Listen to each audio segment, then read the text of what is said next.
डुग आईला डोर फिरवितो डुग आईला डोर फिरवितो डुग आईला डोर फिरवितो डुग आईला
मधल्या आळीला एक बायको फिरे मधल्या आळीला मधल्या आळीला एक बायको फिरे मधल्या आळीला तिला तुम्ही साधा मग पडेल पुरे तिला तुम्ही साधा तिला तुम्ही साधा मग पडेल पुरे तिला तुम्ही साधा नाहीतरी पाटील बुवा तिची पळतील गोरे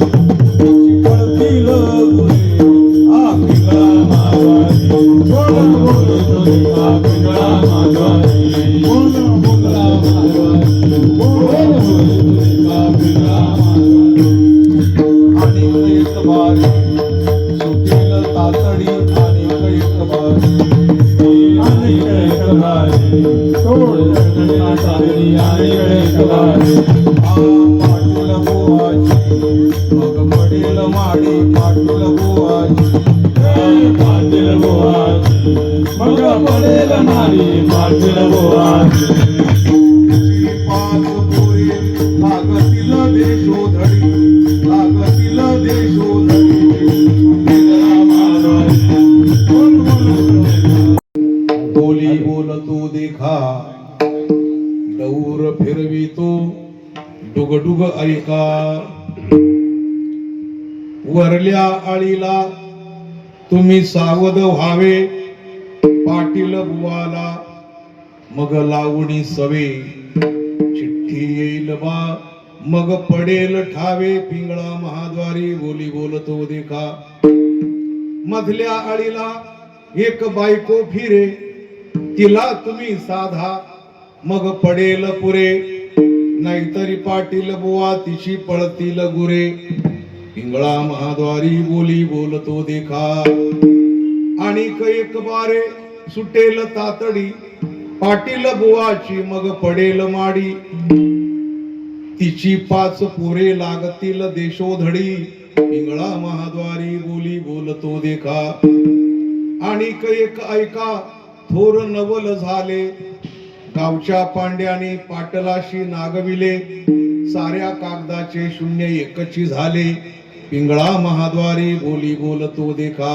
हिंडता फिरताना एक शकून सांगे त्याच्या सत्तेने या आळी सवागे संता घरचा बा एक तुकडा मागे पिंगळा महाद्वारी बोली बोलतो देखा हे जरी नाही काल तरी दुसरा येईल हे जरी नाही काल तरी दुसरा येईल सरते शेवटी बा काळ बांधून नेईल आणि एका जनार्दनी आमचे कायबा जाईल पिंगळा महाद्वारी बोली बोलतो देखा डौर फिरवितो डुगडुग ऐका पांडुरंगा करो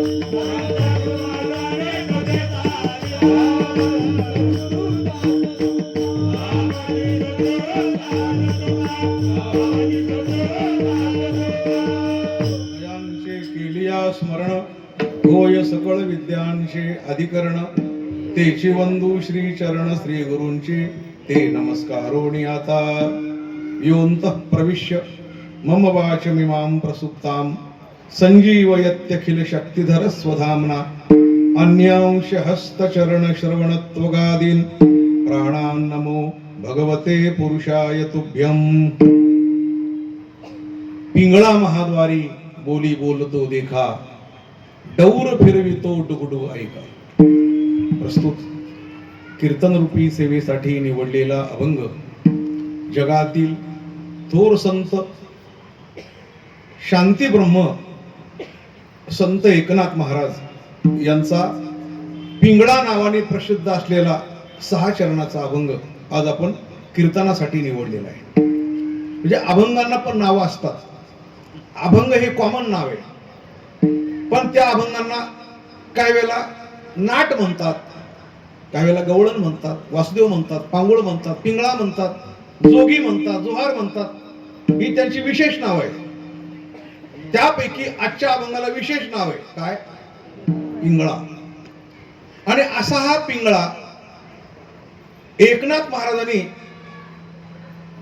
450 वर्षापूर्वी लिहिलेला. त्याची आज आपल्याला खऱ्या अर्थाने काय गरज आहे त्या विचारांची हे सांगण्याकरता आणि निरूपणाकरता हा अभंग आपण निवडलेला आहे. विठ्ठला विठ्ठला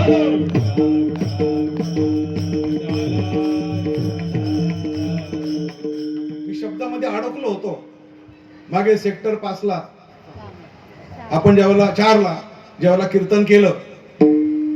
केसरकर बंधू उभय इथं बसलेले आहेत, ताई पण बसलेले आहेत, बिंदुताई. मी तिथं बोलता बोलता निरूपण करता करता शेवटी बोललो होतो की आता आपण सेक्टर 16 ला पिंगळा अभंग घेऊया, कारण त्या विषयाचा शेवट जिथं झाला तिथून पुढे पिंगळ्याचा सुरुवात होत असते, असा एक भाग होता महत्वाचा. आता काय सुरुवात आणि काय शेवट म्हणाल तर या अभंगाची एक प्रस्तावना आहे की हा अभंग ज्या काळात निर्माण झाला, कोणत्याही अभंगाचा काळ सापेक्ष विचार करावा लागतो. ज्या काळात हा अभंग निर्माण झाला त्या काळात देशातली काय परिस्थिती निर्माण झालेली होती, कोणत्या परिस्थितीला उत्तर देण्याकरता हा अभंग तयार झाला हे पहिले पाहावं लागतं. हा जो अभंग तयार झाला हा आणि 1528 साली आपल्या देशावर जे सर्वात मोठं आक्रमण झालं, बाबरने केलेलं आक्रमण अयोध्येवर, त्या काळात एकनाथ महाराजांचा अवतार झाला आणि त्यावेळेला एकनाथ महाराजांनी हा अभंग लिहिला. आता तो काळ म्हणजे अत्यंत भयानक काळ होता. मग तुम्हाला मी आज 3 भ सांगणार आहे: भयानक काळ, भरीव अवतार आणि भक्कम कार्य. आता भयानक काळ म्हणजे काय? एकनाथ महाराजांचा काळ अत्यंत भयानक होता. अयोध्येवर आक्रमण झाले याच्यावर तुम्ही ठरवा ना. एक अफगाणिस्तानवरून एक माणूस, एक सत्ता पिपासू लुटेरा 1.25 लाखाची फौज घेऊन भारतावर येतो. विचार करण्यासारखी गोष्ट आहे. भारतात पण शूरवीर होते, योद्धे होते. भारतामध्ये पृथ्वीराज चव्हाणांसारखे होऊन गेले होते, राजा रतनसिंग सारखे होऊन गेले होते, हरिहर बुक्काराय सारखे होऊन गेले होते, जयपाल राजा सारखे, राणा सांगा सारखे इतके मोठे शूरवीर. आणि एक नाव तर राहूनच गेलं, बाप्पा रावळ, ज्यांच्या तलवारी पुढे कोणी उभं राहत नव्हतं. इतके शूरवीर भारतात होते, तरी अफगाणिस्तानवरून बाबर आला. ही एक भयानक परिस्थिती होती त्या काळातली. कारण का, बाहेरून येणारा माणसाला हे माहित आहे की आता वातावरण कसं आहे. ज्या ज्या वेळेला पानिपतचं 3 वेळेला युद्ध, 7 वेळेला युद्ध झालेले पानिपतचं युद्ध, पण ज्या ज्या वेळेला अब्दाली अफगाणिस्तानवरून येत होता त्या त्या वेळेला इथले लोक त्याला कळवत होते की आता वातावरण कसं आहे म्हणून. म्हणजे आक्रमण करण्यासारखं वातावरण आहे किंवा नाही. आणि ते सुद्धा दिल्लीच्या बादशाच्या द्वारे पत्र देत होते की आता लुटायची वेळ आलेली म्हणून, तुम्ही सगळे सुज्ञ म्हणून. हो, आजच मी एक व्हॉट्सअपवर एक दृष्टांत वाचला, ऐकला, पाहिला. हो, हरण ज्यावेळेला चरत असताना हरण, त्यावेळेला शिव म्हणा किंवा वाघ म्हणा हालचाल करत नाही, निवांत बसलेला असतो बघा. हरण ते बारीक बारीक गवत चरत चरत चरत त्याचं प्रोटीन तयार करत आपल्या शरीरामध्ये हो आणि फुगत असतं ते तयार.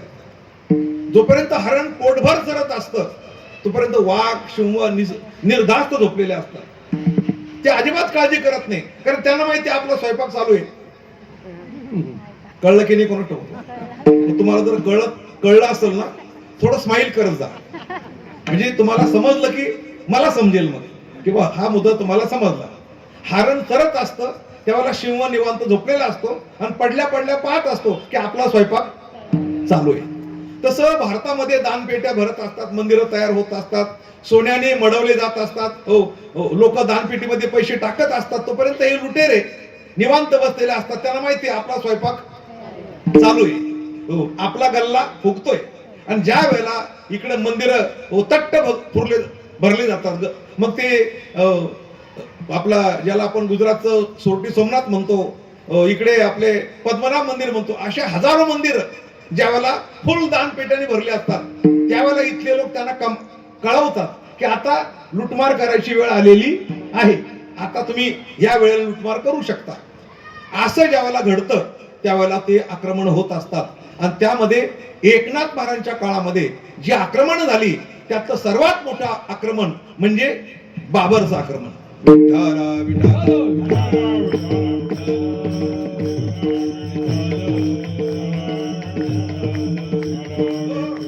त्या आक्रमणाने ज्या जखमा झाल्या त्या जखमा आपल्याला 500 वर्ष पुरल्या, बरोबर ना. पाडलं 1528 ला आणि बांधलं कधी, किती तारखेला बांधलं आपण राम मंदिर?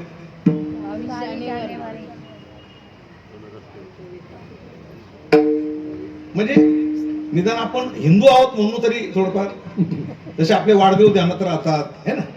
तुम्हाला काही सलमान खानचे वाढदिवस ध्यानात राहतात, चित्रपटाचं रिलीज केव्हा झाला ते ध्यानात राहतं, तर राम मंदिराची पण तरी ध्यानात राहायला पाहिजे ना, आहे की नाही. ज्याच्याकरता 4.25 लाख हिंदू मरण पावले, ज्याच्याकरता 76 लढे झाले, बरोबर ना.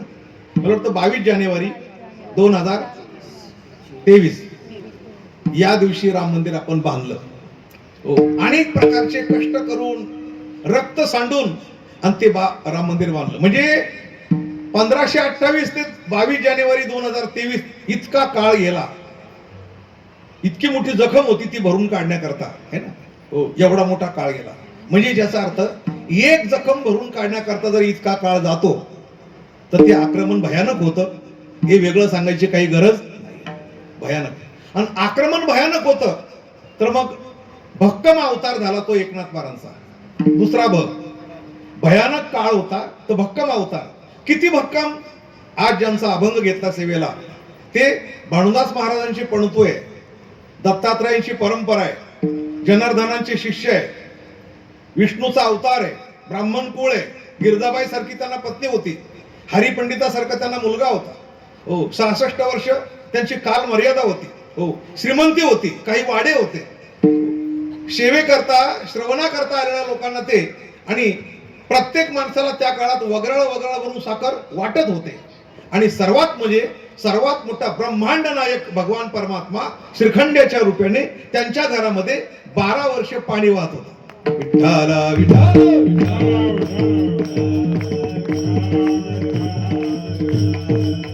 कावडीने पाणी ज्या घरी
मोठा उत्सव चालू आहे.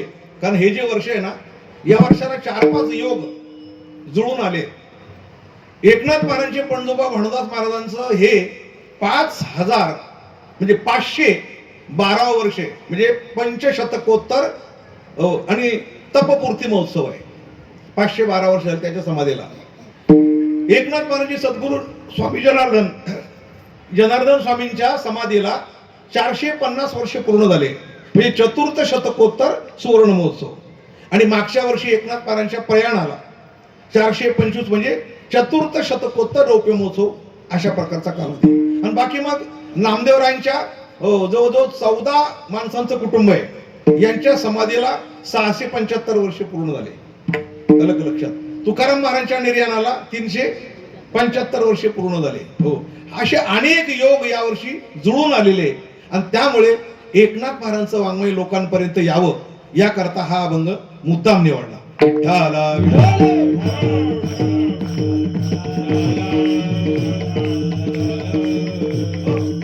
भयानक काळ होता म्हणून भक्कम अवतार आहे की नाही. कारण तेवढी झीज भरून काढायची होती ना. माणूस पण भक्कमच पाहिजे. तुमच्या आमच्यासारखी काय काय कामं करणार त्यावेळेला. आपण माणसं म्हणजे एसटी जर प्रवास करत असलो आणि राम मंदिराचा विषय निघाला आहे ना, आणि 2 मुसलमान जर एसटी मध्ये असले, बोलू नका, नंतर बोला, आता बोलू नका. आता 2 मुसलमानापुढे 48 हिंदू मौन धरून चुप राहतात. ते काय राम मंदिर बांधतील? शक्यच नाही ते. म्हणून आपण काही करू शकत नव्हतो. पण एकनाथ महाराज मात्र त्या काळामध्ये सडेतोड उत्तर देणारे होते. यावेळेला त्यांना एक तुर्क भेटला. तुर्क म्हणजे मुसलमान. तो काय म्हटला? तो म्हटला, सुन रे बम्मन अक्कल गदडे बुडक्या मारे पान कुकडे तुम्हारा शास्त्र जो कोई पडे ओ बडे नादान. ऐकलं ना तुम्हाला? कळालं ना? सुन रे बम्मन अक्कल गदडे ही शिवी आहे. सुन रे बम्मन म्हणजे ब्राह्मण, अक्कल गदडे उद्धड भाषेत बोललात. तुम्हारा शास्त्र जो कोई पडे ओ बडे नादान. कमा को शास्त्र चलाया खुदा को कहते बंदिशाले में आया उसे कौसासुर मारने आया देवकी ने खुदा छुपाया जग भुलाया हकीकत से. असं तो बोलला. तर नाथ महाराज काय बोलले माहितीये त्याला? नाथ महाराज त्याला म्हणले, ऐक तुर्का परम मूर्खा सर्वाभूती देव देखा हा सांडोनिया ओंका शून्यवाद का झाला. काय बोलले? ऐक तुर्का परम मूर्खा सर्वाभूती देव देखा हा सांडोनिया ओंका शून्यवाद का झाला. आता मला सांगा, ही शांती ब्रह्माची भाषा आहे का? तुम्ही ऐकता ना बरोबर? असं बोलणारे नाथ महाराज शांती ब्रह्म आहे का? ऐक तुर्का परम मूर्खा. बरं, काय माये गेली? हे शांती ब्रह्माचे वाक्य असतात का? तुम्ही त्याला शांती ब्रह्म करून टाकलं आपल्या सोयीने. पण नाथ महाराज चरित्रात जरी तुम्हाला शांती ब्रह्म दिसत असले तरी वाङ्मयात शांती ब्रह्म अजिबात नाहीये. तुम्ही वाङ्मय पाहिलंच नाही. बरोबर आहे ना? वाङ्मय पाहिलंच नाही. हो, जर तुकोबर एकनाथ महाराजचं वाङ्मय तुम्ही पाहिलं, हो, तर ती भाषा, ती धार, हो, ते प्रहार, ती प्रतिकार शक्ती अत्यंत जबरदस्त आहे. म्हणून समोरासमोर उत्तर देणं हे एकनाथ महाराजांचं काम होतं. कारण तो काळ तशा प्रकारचा होता. तुम्हाला जर जगायचं असेल या देशामध्ये, हा तुमचा देश आहे म्हणून, तर तुम्हाला नुसतं खाली मान घालून आणि दुसऱ्याचं ऐकून आणि एका गालात माने की दुसरा गाल पुढं करून या देशात जगणं होणार नाही. ते शिकवलं एकनाथ महाराजांनी तुम्हाला. जगायचंय ना तुम्हाला, भारत तुमचा आहे ना. कारण एका काळात आपण इराणहून पळून आलेलो आहे, दुसऱ्या काळात आपण अफगाणिस्तान मधून पळून आलेलो आहे. तिथं अजून आपले माणसं आहेत. आता गांधारीचं माहेर कुठलं? कंधार कुठं आहे? म्हणजे आपण तिथं होतो. बरोबर आहे ना? इथोपियात मनूचा पुतळा आहे. कंबोडियामध्ये अंकोर वाट नावाचं मंदिर आहे. अख्ख्या जगात आपली मंदिर आहे. अख्ख्या जगात आपले मंदिर आहे, संस्कृती आहे, माणसं आहे सगळे. म्हणजे आपण इराण मधून पळालो, इराक मधून पळालो, अफगाणिस्तान मधून पळालो, आहे की नाही? काश्मीर सुद्धा जाता जाता अगदी थोडक्यात, नाही तर ते पण गेलं असतं. म्हणजे आपण पळून आलेलो आहे बऱ्याच ठिकाणी. भारतामध्ये शिल्लक राहिलोय. आता भारतातून कुठं पळणार आहे हे नक्की ठरवा आता तुम्ही. कारण 3 बाजूला समुद्र आहे. इकडे हिंदी महासागर आहे, तिकडे कुठं पळून जाणार तुम्ही सागरामध्ये? एक बाजूला बंगालचा उपसागर आहे, एक बाजूला अरबी समुद्र आहे. तुम्ही पळणार कुठे? आणि पळून काय होणार आहे? जर तुम्हाला हे टिकवायचं असेल तर राणा सांगासारखं, महाराणा प्रतापांसारखं, छत्रपती शिवाजी महाराजांसारखं प्रतिकार शक्ती करायला शिकला तर तुम्हाला देश टिकवता येईल. विठ्ठला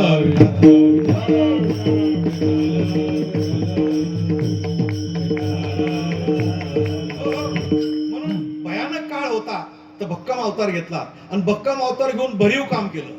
त्या भरीव कामात काय काय केलं एकनाथ महाराजांनी? प्रचंड संत वाङ्मयाची निर्मिती केली. काय काय केलं म्हणाल?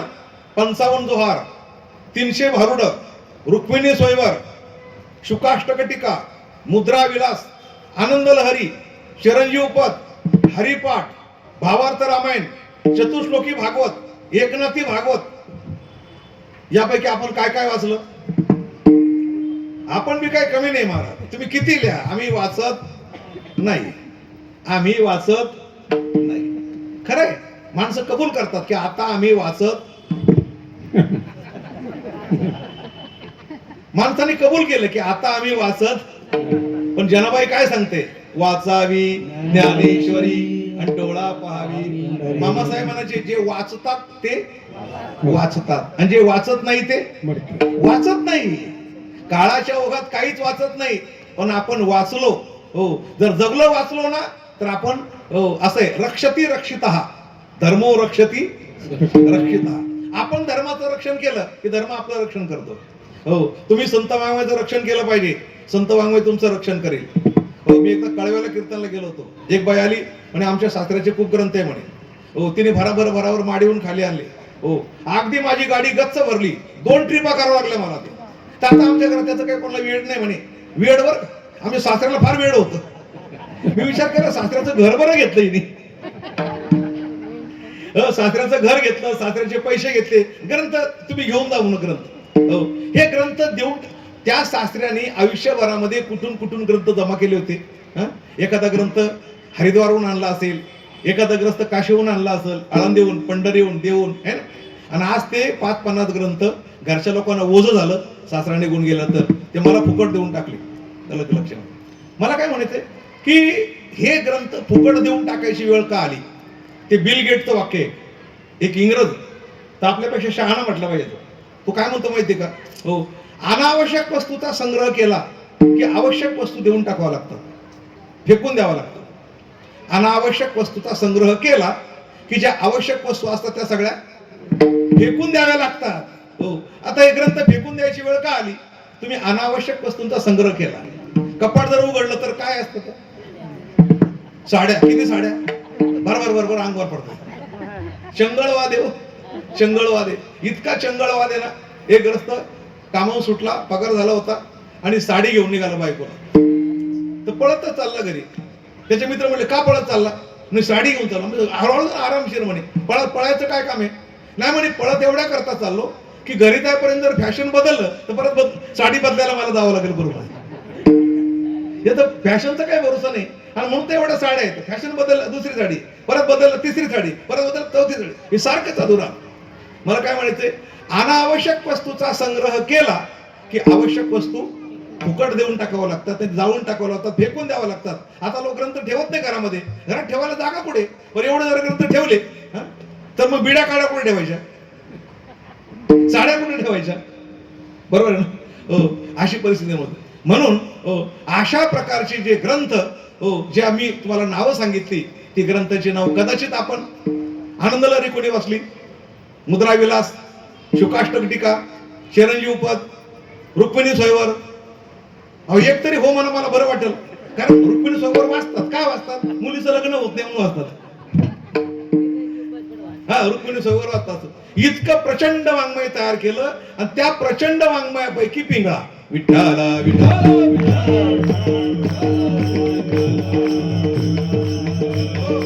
तो पिंगळा काय म्हणतो? पिंगळा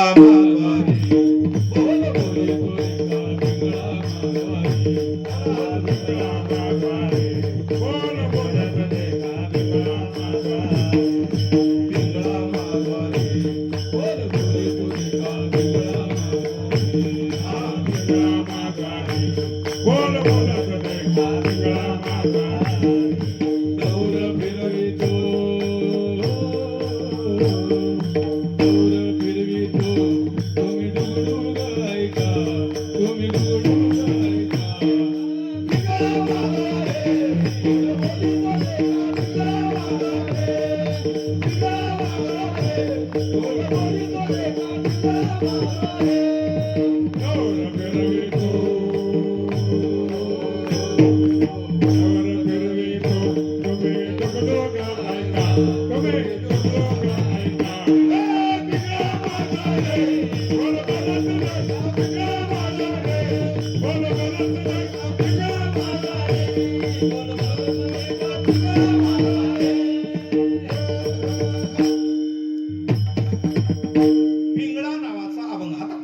पिंगळा, जनार्दनाचा पिंगळा, भानुदासाचा पिंगळा, दत्तांचा पिंगळा, निर्गुणाचा पिंगळा. तो मग तो पिंगळा सांगतो काय, मी निर्गुणपूरचा डोंबारी, तिन्ही लोकी माझी फेरी, 4 युगाच्या खबरी तू सांगित रे गवारा. ही पिंगळाची भाषा आहे बरं का. हो, पिंगळा हा एका दिवसाचा विषय नाही. आम्ही आमच्या गावाला मनमाडला 8 दिवस एकट्यानेच पिंगळा सांगितला, रोज 2 तास. हो, पिंगळा विषय मोठा, अभिनव पिंगळा बरं का, अभिनव पिंगळा. हो, परत उलटगती पिंगळा. उलटगती म्हणजे सगळे जीव खालून वर जातात, उद्धार करतात, मृत्यू लोकातून वैकुंठ जातात, कोणी स्वर्गाला जातात, बद्धाचे मुक्त होतात है ना. हो, जीवाचे ब्रह्म होतात. हो, स्वर्गाला जातात, वैकुंठाला जातात, कैलासाला जातात, उद्धाराला जातात, पात्र होतात. पण हा पिंगळा वैकुंठात असून खाली येतो. असं उलट कोणी पाहतं का? उलटा प्रवास कोणी करतं का? हो, करतात ना. हो, आग लागली तर माणसं आगीकडून पाण्याकडे धावतात. कशा करता? जीव वाचवण्याकरता. पण उलटे पळणारे पण असतात ना, पाणी घेऊन अग्नीकडे. कोण? आग विझवणारे. मग त्या आग विझवणाऱ्यापैकी हे आहे संत महात्मे, वैकुंठावर मृत्यू लोक. पण तुमचं आमचं कसं आहे? तापत्रय अग्नीचा लागला,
मृत्यू लोक नको म्हणतात. खरंच आहे ना. भगवान सांगतात अर्जुना, आहा कटकटा हे ओ खटे, हे मृत्यू लोकीचे उफराटे. थांबू नका इथं.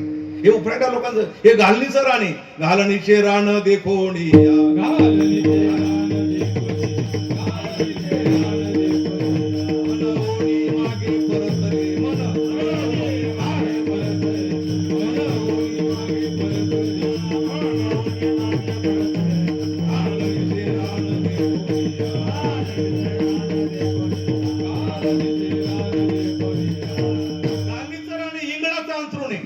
संसार सागरुगा दुःखाचे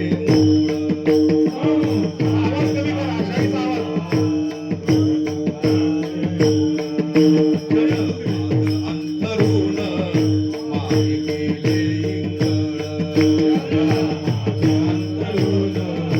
माय गेले इंद्रिये वज्र खाते तपे उष्णवरी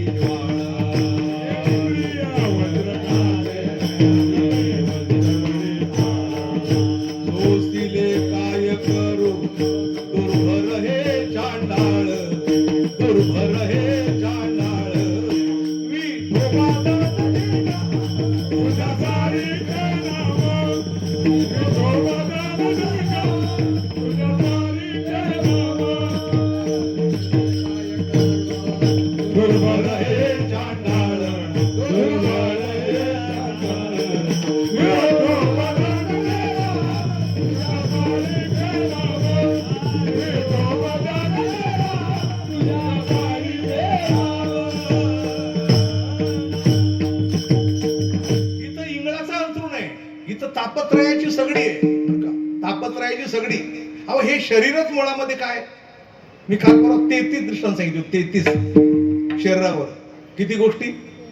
आता आला ओघ आणि विषय सांगू का तुम्हाला, मोजायचे बरं का गोष्टी किती. 33. मला आठवण करून द्या, एक राहिली म्हणून. हे किती नाशिवंत आहे याच्याकरता ज्ञानोबरांनी 8व्या अध्यायामध्ये 33 गोष्टी सांगितलेल्या आहेत. मग क्लेश तरुची वाडी तापत्रयाची सगडी मृत्युकाकाशी कुरुंडी सांडली आहे. जे दैन्याची दुबते महाभयाते वाढविते सकळ दुःखाचे पुरते भांडवल. जे दुर्मतीचे कुळ कुकर्माचे फळ व्यामोहाचे केवळ स्वरूपची. जे संसाराचे बैसने विकाराचे उद्याने सकळ रोगाचे भाने वाढिले आहे. जे काळाचा खिशी उशिटा आशेचा अंगवटा जन्ममरणाचा ओलिवटा स्वभावे. जे भुलीचे भरीव विकल्पाचे ओतीव किंबहुना पेव विंचुवाचे. जे व्याघ्राचे क्षेत्र पाण्यांगण्याचे मित्र विषय विज्ञान यंत्र सुपूजित. जे लावेचा कळवळा निवालिया विशोधकाचा गळाळा विश्वासू अंगनिळा सवचोरांचा. जे कोडियेचे खेव काळ सर्पाचे मार्दव गोरियेचे स्वभाव गायन. जे जे दुर्जनाचा अदरू वैरियाचा पाहुणेरू हे असो जे सागरू अनर्थाचा. जे स्वप्ने देखिले स्वप्न जे मृगजळांचे सासिंडले वन. जे धूम्ररथांचे गगन भरिले आहे ऐसे जे शरीर. किती ऐकलं? मला दम लागला समोर समोर. किती गोष्टी झाल्या ऐका. किती झाल्या? अहो 11 ओव्या प्रत्येक ओळीत प्रत्येक ओळीत 3 दृष्टांत आहे. म्हणजे 11 3 झाले ना ते 3 दृष्टांत. क्लेश उतरूची वाडी ही तापत्रयाची सगडी. आणि असं हे शरीर आहे, असा हा मृत्यूलोक आहे, असा हा संसार आहे. तरी पण हा पिंगळा वरून खाली आला. पिंगळा महाद्वारी आहे की नाही, वरून खाली आला. आपण खालून वर पळतो. नको मृत्यूलोक आता, नको तापत्रयाची सगळी. पुत्र नको, पती नको, संसार नको, अज्ञान नको, ही दलदल नको. पळा इथून सगळे पळणारे. आणि अशा लोकांमध्ये हा पिंगळा वरून खाली येतो. याला म्हणतात उलटगती पिंगळा. विठाला विठा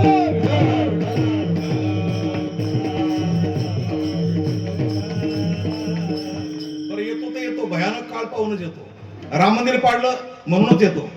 कंबर कसून आपण जायचं असलं तर वातावरण चांगलं असलं तर जातो का खराब वातावरणात जातो आपण? आता युक्रेन मधून का बरं पडून आले? युद्ध आहे, नको तिकडे आहे. बरोबर ना? आपण जिथं जातो तिथं वातावरण चांगलं असलं तर जातो. मग एकनाथ महाराज आले, वातावरण चांगलं होतं का? खराब वातावरण होतं. माणसं सगळे घाबरून पळत होते. राम मंदिरावर आक्रमण, लढणारे लढले हो, पण बाकीच्यांचं काय? ज्यावेळेला बाबर आला, राणा सांगा लढले. हे पण तुम्हाला माहित असलं पाहिजे बरं का. ज्यावेळेला आक्रमण झाली ना, त्या प्रत्येक आक्रमणाच्या काळात कोणीतरी संत महात्मा होता. गजनी आला, 1001 साली गजनी आला.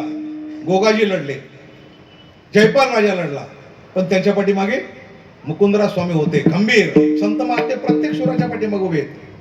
ज्यावेळेला मोहम्मद गौरी आला, पृथ्वीराज चव्हाण लढले, त्यांच्या पाठीमागे महात्मा होता. महात्माने वकील होता चंद्रबरदाई. अल्लाउद्दीन खिलजी आला, त्यावेळेला शंकरदेवराय, रामदेवराय, राजा रतनसिंग लढले, पण त्यावेळेला नामदेवराय होते, ज्ञानोबराय होते, कारण त्या काळात त्याने आक्रमण केले. 1336 ला मोहम्मद तुगलक आला, हरिहर बुक्काराय लढले. हरिहर आणि बुक्काराय लढले, पण त्यावेळेला सुद्धा विद्यारण्य स्वामी होते. विद्यारण्य स्वामी ज्यांनी पंचदशी लिहिली ना, ते विद्यारण्य स्वामी होते. नंतर 1528 ला बाबर आला, राणा सांगा लढले. अलग लक्षात. पण त्यावेळेला हा पिंगळा म्हणजे एकनाथ महाराज होते. प्रत्येकाचा समकाळ सांगितला, प्रत्येकाचा. तर अशा प्रकारे बाबरच्या आक्रमणाच्या काळाला राणा सांगा लढले, पण हा पिंगळा मात्र म्हणजे एकनाथ महाराज संपूर्ण वाङ्मयाच्या द्वारे समाजाला जागवत होते. आणि सामान्य माणसाचं कोण ऐकतं? माणूस जर भक्कम असेल तर ऐकतं ना. एकनाथ महाराज ब्राह्मण, श्रीमंती, पत्नी पण चांगली.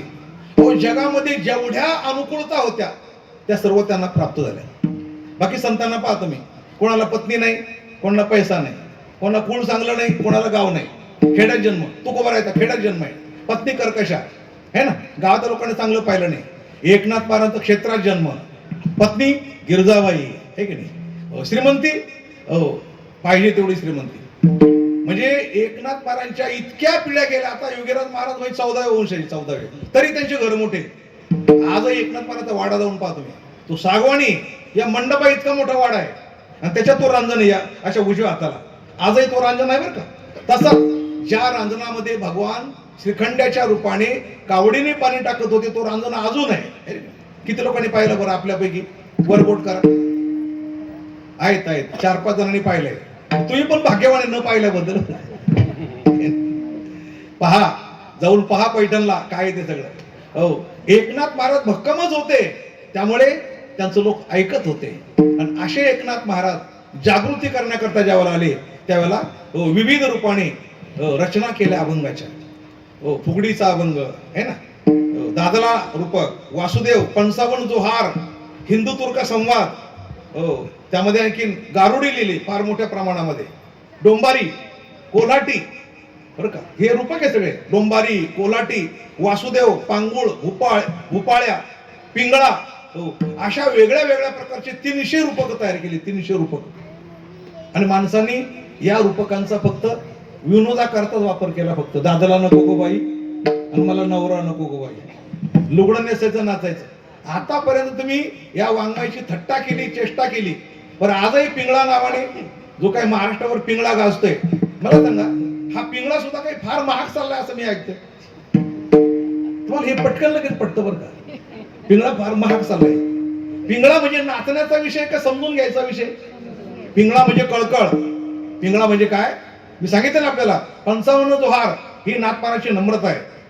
रुक्मिणी स्वयंवर हा त्यांचा शृंगार आहे. एकनाथी भागवत हे त्यांचं हृदय आहे. आणि पिंगळा हा त्यांचा आवाज आहे. आवाज विठाला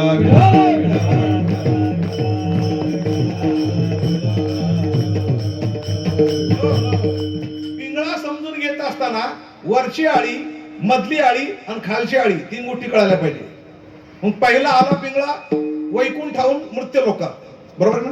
हो. म्हणजे खरं कुठलीही गोष्ट पत्ता सांगत असताना जर तुम्ही अमेरिकेत असाल किंवा तुम्ही जर चंद्रावर असाल आणि तुम्हाला जर पत्ता सांगायचा आहे, तुम्ही नवी मुंबई सेक्टर 16 राहतात आयरोडला, तर पत्ता काय सांगा तुम्ही? चंद्रावर तुमची भेट झाली मित्राबरोबर, कुठं राहतो? आयरोडला राहतो. अरे आयरोनी काय सांगतो? पहिलं पृथ्वी सांग, कुठं राहतो? पृथ्वीवर. पृथ्वीवर कुठं राहतो? आशिया खंडात. आशिया खंडात कुठं राहतो?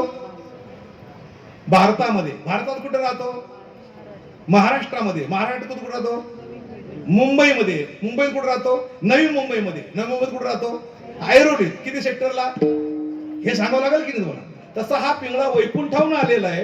हो. आणि वैकुंठाहून आलेला पिंगळा जर माणसापर्यंत पोहोचायचा आहे, तुम्हाला काय काय सांगावं लागेल? पहिला तो महाद्वारात आलाय. पिंगळा महाद्वारी. महाद्वार म्हणजे कुठे? पांडुरंगाचं महाद्वार. विचार माणसं इकडं अतृप्त आहे, माणसं इथं अज्ञानी आहे, दुःखी आहे, बद्ध आहे, आणि हा पिंगळा महाद्वारात काय? हा पिंगळा पहिला तिथं बांधतोय. कोणाबरोबर? देवाबरोबर. का माहिती का? तो देवाला म्हणतो, देवा काय मौन धरलंय? अरे तू उभा आहे ना इथं या मृत्यू लोकात खंबीरपणे, मग आम्हाला कशाला वरून बोलवतो? बरं, जग तू निर्माण केलंय, बरोबर की नाही? आणि जे निर्माण केलं जबाबदारी कोणाची असते? हो, ज्याने निर्माण केलं सुख दुःख जबाबदारी त्याच्यावरच असते की नाही? मग तू तर म्हणतो ना, घडी मोडी हेळा मात्रे आंधळ्या पांगळ्याचा एक विठोबा दाता, मग आम्हाला कशाला बोलवतो? असा हा पिंगळा देवाबरोबर बांधतोय आधी महाद्वारामध्ये, आणि तुला जमत नाही ना? हो, बंद करून टाक दुकान तू.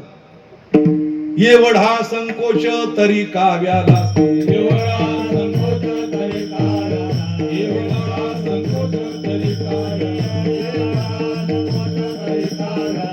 आम्ही कोणापासी तोंड वाचू, आम्ही कोणापासी तोंड वाचू, आम्ही कोणापासी तोंड वाचू. एखाद्या माणसाला काय म्हणतात, 4, 5, 7, 8 पोरं जर झाले तर, आणि ते जर त्याला सांभाळवत नसले, माणसं म्हणतात मग व्याले कशाला? ती वेगळी भाषा मी कीर्तनात बोलू शकत नाही ठिकाणी. तुला जर सांभाळता येत नव्हते तर पैदा कशाला केले? तसा हा पिंगळा देवाला म्हणतोय, देवा हे कशाला निर्माण केले रे? तुला जर सांभाळता येत नव्हते तर काय दुःख आहे, काय काय माणसं होरपडलेले या ठिकाणी. एवढा संकोच तरी काव्याला असती. पहिला देवाबरोबर भांडतोय, आणि देवाबरोबर भांडायची हिंमत असायला पाहिजे, शक्ती असायला पाहिजे, अधिकार असायला पाहिजे. तुम्ही जाणं भांडायला, तुमचं कोणी भांडणार इथं का? जनाबाईने शिव्या दिल्या, देवाने ऐकून घेतल्या, कारण का? तिचा अधिकार आहे. तुमचा काय अधिकार आहे देवाबरोबर भांडायचा? आपण कीर्तनला येतो 1 तासानंतर उशिरा, म्हणजे मी आता आलं त्यांना नाही म्हणत.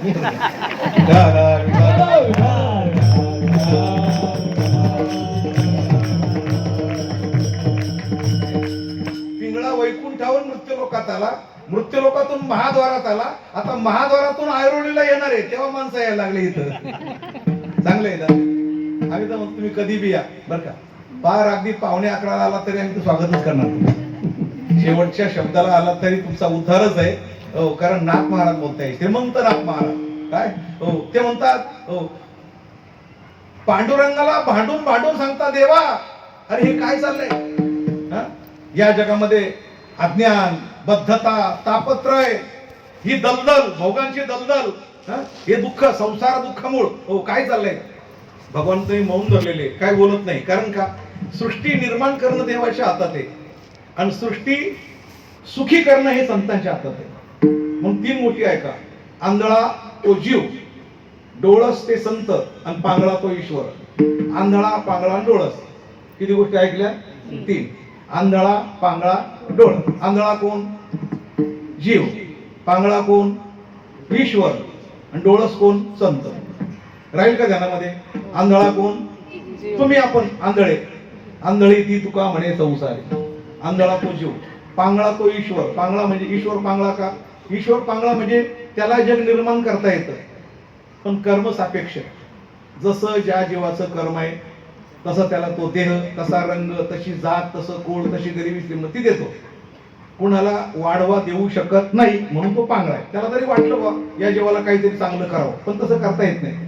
याचं काय? तावा तावा नामदेव आहे म्हणजे, देवा तू कायमचा विटेवर उभा राहतो, लोक तुझ्या पाया पडतात, हो, आणि आम्ही कीर्तन करतो. आता आपण आदला बदल करू, म्हणजे काय? मी विटेवर उभा राहतो. भगवान म्हणजे चांगलं होईल बाबा. नामदेवाला केलं विटेवर उभं.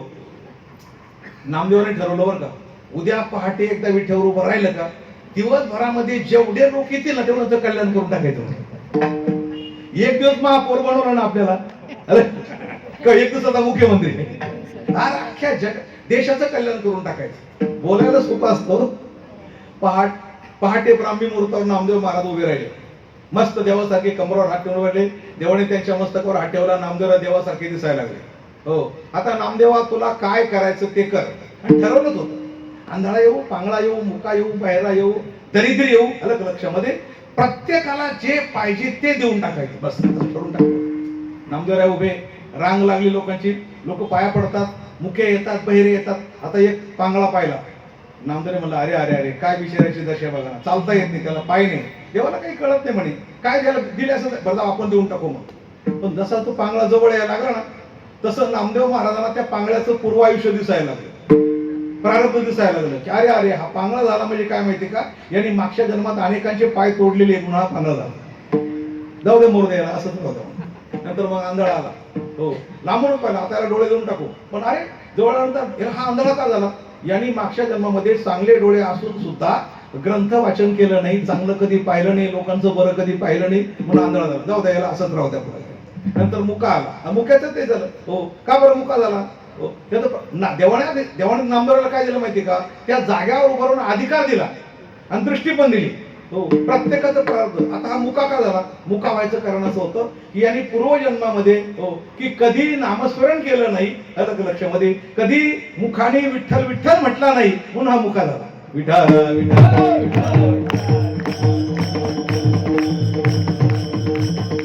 साधू संतांची निंदा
त्याचं प्रारंभ पण पाहिलं, काही दिलं नाही. बहिऱ्याला काही दिलं नाही, मुक्याला काही दिलं नाही, आंधळाला काही दिलं नाही, पांगळ्याला. असं करता करता दिवस संपला, रात्र झाली.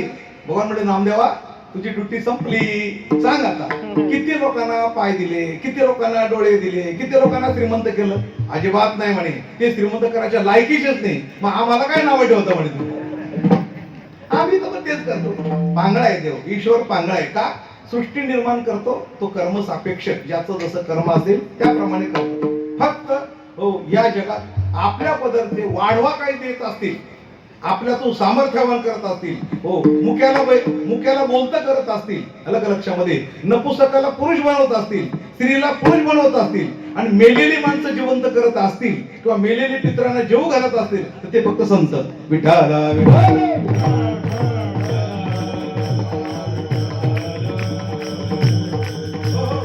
म्हणून देवाबरोबर भांडून झालं बर का. पिंगळा महाद्वारी हा बोली बोलतो देखा, डौर फिरवितो आणि डुगडुग ऐका. आता हा डौर नावाचं वाद्य घेऊन डुगडुग वाजवीत आला तो पिंगळा. महाराष्ट्रामध्ये आला, ऐरोलीला आला, सेक्टर 16 ला आला तो. आता पिंगळा तुमच्या दारात. पण दारात पिंगळा येण्याकरता तुमची दारं पण तशी पाहिजे ना. आता प्रामाणिकपणाने तुम्हाला मी विचारतो, पूर्वीच्या काळात भिकारी येत होता, पिंगळा येत होता, नंदीवाला येत होता, वासुदेव येत होता, पण तेव्हा आपले घर, आपल्या घराला ओटा, अंगण, दारात तुळस, कुत्रा, गाय असं असायचं ना. आता तुम्ही जर 4थ्या मजल्यावर राहत असाल, अंगण नाही तुम्हाला, बरोबर की नाही? हो. तुम्ही जर टावरवर राहत असाल तर पिंगळा काही टावरवर येणार का? तर इतकंच नाही, तुम्ही बी इतके शहाणे ना फेरीवाला क्षेत्र, भिकाऱ्याला प्रवेश. काय पुण्यवान माणसं आहे तुम्ही. अरे तुमच्या दारात भिकारी येऊ शकत नाही. भिकारी नाही, गाय नाही, है ना. हो. अतिथी नाही, है का? हो. सासू आहे म्हणतो, मेवणी आहे, साली आहे. हे बरं आहे तुमच्याकडे, चांगलं बरं. पण अतिथी नाही, पिंगळा नाही, साधू संत नाही. त्यांच्या करता रस्ते कायमचे बंद करून टाक. पण पूर्वी घर होतं, घराला घर पण होतं, घरात कुटुंब होतं. हो. हा अभंग समजण्याकरता तुम्हाला मागे जावं लागेल थोडं. हो. घर, अंगण, ओटा, उमरा, काय रीतिरिवाज होते महाराज. हो. म्हणतो म्हणायचे घराची चव अंगण सांगते. खरी गोष्ट आहे ना. घराचं अंगण कसं आहे त्याच्यावरून घर कसं असायला पाहिजे हे समजून घ्यायचं त्याप्रमाणे, दोघाच नाही. तर याप्रमाणे हा पिंगळा आपण आपले घर घरासारखे ठेवले नाही, त्यामुळे पिंगळा आता आपल्याकडे येत नाही. पूर्वी येत होता पहाटे. वासुदेव यायचा कशा करता? वासुदेव करीतो वाडियात बाहेर, कोणी काहीतरी दान पुण्य करा. कारण का? तुम्ही आपण सगळे संसारिक माणसं आहे. हो. आपल्याला व्याप फार, उपद्व्याप फार. काय? हो. आपल्याला कुटुंब पाहत असताना देव धर्म पाहायला फारसा वेळ भेटत नाही. मग ते जागवण्याकरता येतात, है ना. ते जागवण्याकरता येतात. आपला वेळ नाही ना. हो. रात्री कामावून आले, झोपले लवकर, सकाळी उठले, बरोबर भरभर मुरकायचं, सगळं निघायचं कामावून, तेवढा तो नंदीवाला येतो. हा. तो काहीतरी जागवतो. हो. पण त्याची भाषा बघा. हे जे बाहेरचे लोक आहे ना, 12 बोलवती फिरणारे, त्यांची एक भाषा असते. हो. त्यांची एक लिपी असते, त्यांची एक टून असते, टून बोलायची पद्धत राहते. आता मी तुम्हाला पहिले भंगारवाल्यापासून सुरुवात करतो. भंगारवाला, तो भंगारवाला कसा होतो? जुना मोड तोड भंगार, डब्याला झाकण करून घे, बादलीला बूड बसून घे, असं म्हणतो. असंच बोलतो ना. मला जमल ना थोडं थोडं. डब्याला बूड बसून घे, बादली चाळणी करून घे, असं म्हणतो. त्यांची एक भाषा राहते, त्यांना जमते ती भाषा. बरं. नंदीवाला आला तर हो, तुम्ही जेव्हा कामाला जायच्या गडबडीमध्ये असतात, हो, पण हे भर लवकर डबाला बुटपुडे येते, हे सगळं पण घाईमध्ये राहतो, तेवढा तो नंदीवाला येतो गुबू गुबू वगैरे. मग तो बोलतो ना. हो. मग तो बोलतो काय तुम्हाला? लई मोठं मन आहे तुमचं भाऊ. सुरुवातीतून करतो तुम्हाला खुश करण्याकरता. हो. लई मोठा तुमचा मूडच नसतो त्याच्याकडे पाहण्या. कोण माहिती भीक मागायला आला 10-5 रुपये, दुसरं काय करणार त्याला. हो. पण तू बोलतो लई मोठं मन आहे तुमचं भाऊ. हो. लाख मारा तिथं पाणी काढायला होईल. हा. आणि आई भवानी पार्वती माता आहे बाई, तुम्ही पार्वती माता आहे, तिला खुश करतो एकदम. हो. तुम्ही लय लोकांचं चांगलं केलं भाऊ. जे माणसाला आवडतं तेच बोलतो बरं का. ते मानसशास्त्र आहे त्याचं बोलायचं. हो. तुम्ही लय लोकांचं भलं केलं भाऊ. हो. लाख मारा तिथं पाणी काढा भाऊ. लय पुरुषार्थ केलं भाऊ तुम्ही. गरिबीतून श्रीमंती कमवले भाऊ तुम्ही. लाख मारा तिथं पाणी काढा भाऊ. पण शेजारच्याला तुमचं पाहत नाही भाऊ. हे प्रत्येक माणसाला वाटल्याशिवाय काय मानसशास्त्र बघा त्यांचं. शेजारच्याला तुमचं पाहत नाही भाऊ, आमुष्याला तुमच्या पायाखालची माती नेली भाऊ, मग तो पटतं त्याला बघा. मग सगळे कामं बाजूला सारून त्या बायकोला म्हणतो काहीतरी आण घरातून, तू फार चांगला बोलतोय, खरं बोलतो. शेजारच्याला तुमचं पावत नाही भाऊ, तुमच्या पायाखालची माती नेले भाऊ, आमोशाच्या रात्रीला माती नेले भाऊ, पण घाबरायचं नाही भाऊ, आई जगदंबेची कृपा आहे तुमच्यावर भाऊ, फक्त 5,000चा प्रश्न आहे भाऊ. त्याप्रमाणे जे बोलणारे असतात, मग तो नंदीवाला असेल, तो आणखी कोणी असेल, जे दारामध्ये येतात ते आपल्याला भिक्षुका नैव भिक्षंती बोधयंती गृहे गृहे. भिकारी भीक मागत नसतो, आपल्याकडे आपल्याला बोध देतो. बोध काय बोध देतो? भिकारी आपल्याला समजून सांगतो की बाबांनो, दुपारची वेळ झाली, 12 वाजले, अजून पोटात अन्नाचा कण नाही, तुम्ही घरात राहतात. अरे असाच मी पण मागच्या जन्मात घरात राहत होतो, पण घरात राहून दाराचे नियम पाळले नाही. हो, आणि घरात राहत होतो, दाराचे नियम पाळले नाही, आधी त्याला कधी काही वाढलं नाही, त्यामुळे आज या जन्मात मी भिकारी झालो. तुम्हाला जर पुढच्या जन्मात माझ्यासारखं भिकारी व्हायचं असेल तर खुशाल भिकारी व्हा, चाललो पुढे. कळलं का? याच्यापेक्षा काय काय बोध, याचं कोणतं बोध द्यायला पाहिजे? हो, तो असा आपल्याला. म्हणून भिकारी कोण होतो, अतिथी कोण होतो, काय सर्प कोण होतो, आणि डुक्कर कोण होतो, भूसर्प कोण होतात? हो, जी माणसं दारात आलेल्या अतिथ्याला काही वाढत नाही ती माणसं पुढे. घुस सर्प बिळा माझी होती,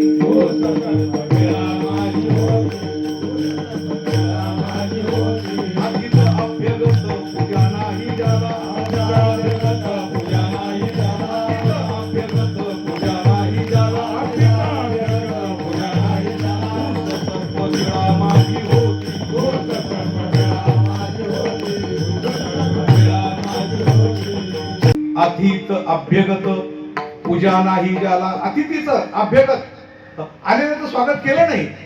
घुस सर्प बिळा माझी होती, तुम्हाला घुस व्हावं लागल.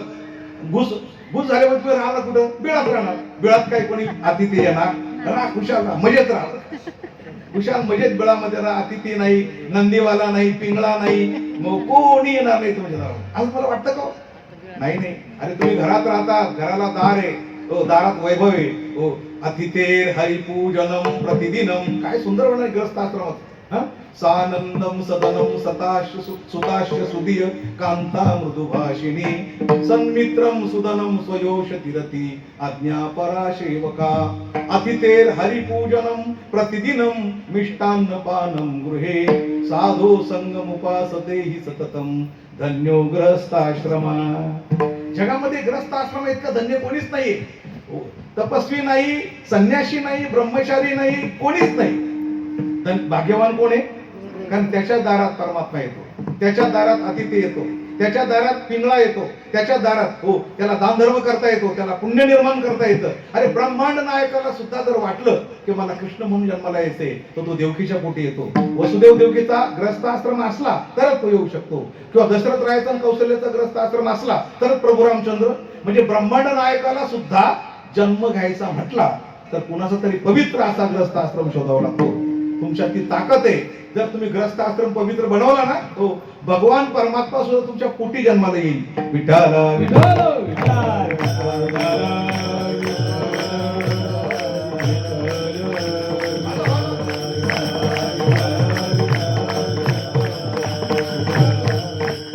पण ग्रस्ताश्रम आपण टिकवला पाहिजे, ठेवला पाहिजे.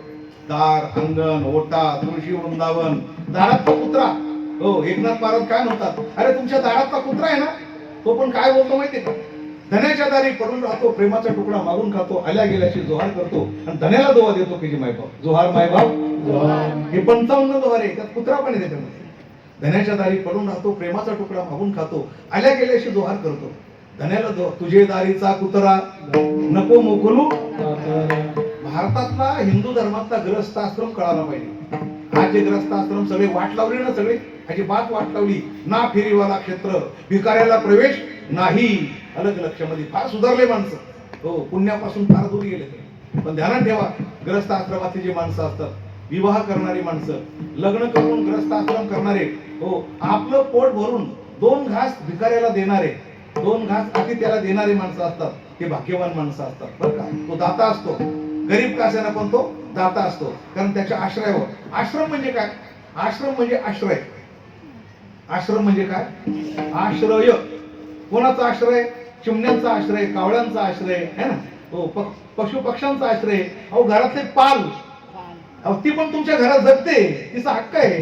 ती काहीतरी तुमच्या घरात किडे माकोडे खाऊन पण जगते, तिचा आश्रय हो. आता तुम्ही मारून खलास करून जाते, खाऊन खाऊन किती करतात. सगळ्यांचं पालन करा असं मला म्हणायचं नाही, पण आश्रय म्हणजे काय? यथा वायू समाश्रित्य वर्तन्ते सर्व जंतवः तथा गृहस्थमाश्रित्य वर्तन्ते सर्व जंतवः. जसं वायूच्या आश्रयावर सगळे प्राणी जगतात, तसे गृहस्थीच्या आश्रयावर वानप्रस्थ असो, संन्यासी असो, ब्रह्मचारी असो, कीर्तनकार असो. आता हे टाळकरी आहे, समजा बाहेर गावून आले, दुपार झाली का जय हरी, हो या बसा जेवायला खाते, म्हणजे जेवण तुम्हीच घालणार, दाते तुम्हीच आहात. आणि अशा ग्रस्त आश्रमामध्ये बिनचूक ग्रस्त आश्रम व्हावा म्हणून हा पिंगळा वैकुंठाहून आला, मृत्यूलोकात आला, महाद्वारात आला. त्यानंतर मग तो आता आपल्या नवी मुंबईमध्ये आला, आणि नवी मुंबईतून आता वरच्या आळीला, वरल्या आळीला एक वरल्या आळीला तुम्ही सावध राहावे, वरल्या आळीला, वरल्या आळीला तुम्ही सावध राहावे, वरल्या आळीला. पाटील बुवाला गरुड धरे, पाटील बुवाला, पाटील बुवाला गरुड धरे, पाटील बुवाला. किती येईल बा मग पडेल तावे, मग पडेल तावे. बिना माझा रे बोल बोलत रे का, बिना माझा रे बोल बोलत माझा रे, बोल बोलत रे का, बिना माझा रे. आ चिठ्ठी येईल बा मग पडेल तावे, आ चिठ्ठी येईल बा मग पडेल तावे. बिना माझा रे बोल बोलत रे का, बिना माझा रे, बिना माझा रे बोल बोलत रे का, बिना माझा रे. हो वरली आळी. आता आपण पहिल्यांदा गावात प्रवेश केलाय आणि वरच्या आळीत आलोय. वरच्या आळी म्हणजे काय? स्थूल देह. आपला देह आहे ना, याला 3 आळ्या आहेत. पहिला स्थूल देह ही वरची आळी, सूक्ष्म देह ही मधली आळी, आणि कारण देह ही खालची आळी. पहिली वरची आळी म्हणजे पंचमहाभूत ही जी आहे ना शरीर, याला वरची आळी म्हणतात. पण वरच्या आळीला सावध राहा, कारण हिच्यात बदल आहे. बालपण आहे, तारुण्य आहे, म्हातारपण आहे, आणि जाणार आहे. बरोबर आहे की नाही? तुम्ही याला शाश्वत समजू नका. आयुष्य, सौंदर्य, ताकद आहे तोपर्यंत चांगला वापर करून घ्या. कायमची राहणार हे सौंदर्य कायमचं राहणार नाही, ही ताकद कायमची राहणार नाही. अलग लक्षामध्ये जाणार आहे. पण माणसं हिला इतकं सजवतात, इतकं सजवतात, बापरे. काय सौंदर्य प्रसादने, हा स्वतंत्र मिळून येतो. सुंदर काय कोट्यावधी रुपये खर्च करतात केवळ सौंदर्य प्रसादने, आणि तुमच्या बावळटपणावर अनेक लोक करोडपती होतात. काय काय कुठून कुठून पावडर आणतात, कुठून कुठून स्टोव आणतात, तोंडाला लावतात, काय काय. सौंदर्य प्रसाधनांचा अतिरेक करणाऱ्या ज्या कोणी महिला पुरुष असतील, हो, त्यांचे म्हातारपणात फार हाल होतात. ज्यांनी तारुण्यामध्ये चांगले गाले, चांगले सौंदर्य, नको त्या प्रकारचे रसायन वापरलं चेहऱ्याला, त्यांचे चेहरे म्हातारपणात इतके विद्रूप दिसतात, इतके विद्रूप दिसतात. त्यापेक्षा काहीच न लावणारे शेवटपर्यंत चांगले राहतात. कारण काही लावलंच नाही त्याचं. मी काही महिला पाहिल्या भजनामध्ये 40-40 वर्ष त्यांच्यामध्ये पक्वा जात होतो, पण त्या महिला 85 वर्ष वयापर्यंत त्यांच्या गालावर सुरकुती पण नाही पडली. ते भगवंताच्या भजनाचं तेज येते. हे काय कृत्रिम कृत्रिम हे लावून पहा, ते लावून पहा, घडीकडे शॅम्पू लाव, पावडर लाव, काय नाही. ते केमिकल असतं त्याला. ते खाला ज्यांना तुम्ही आतापर्यंत तिकीट लावून पाहत होते, भाषा कळली ना, तिकीट लावून पाहत होते, टॉकीज मध्ये जाऊन अंधार करून, बरं का. पहिली गोष्ट घर सोडून जायचं, तिकीट काढायचं, 4 भिंतीच्या आत जायचं, मग नंतर अंधार करून पाहायचं. कशावर? पडद्यावर अंधार करून पाहायचं, आणि मग पाहिलं की वा 3 तासात पैसे वसूल. तिकीट काढून ज्यांना तुम्ही पाहत होते, अशा काही महिला अजून जिवंत आहे. पण तुम्ही जर आता जर अचानक रस्त्यात जर पाहिल्या तर तुम्हाला वांती होईल. पाहिलं वैजयंती मला अजून आहे ना, पहा बरं, तिला जाऊन पहा बरं. धर्मेंद्र आता गेला काहीतरी महिना झाला. शेवटी काय झालं होतं? सौंदर्याचा असा वापर करू नका. तुम्हाला मिळालं ना सौंदर्य, भजन करा, भगवंताचे चिंतन करा आणि शेवटच्या क्षणापर्यंत आपले डोळे, गाल, तेज हो टवटवीत राहतील अशा प्रकारचं सात्विक सौंदर्य प्राप्त करा. ही वरली आळी. त्याला कोणती आळी म्हणायचं? वरली आळी. नाही तर नाथमारा म्हणतात तुम्ही जर जास्त अतिरेक केलं ना, याच्यात अतिरेक केलं ना तर काय होईल माहितीये का?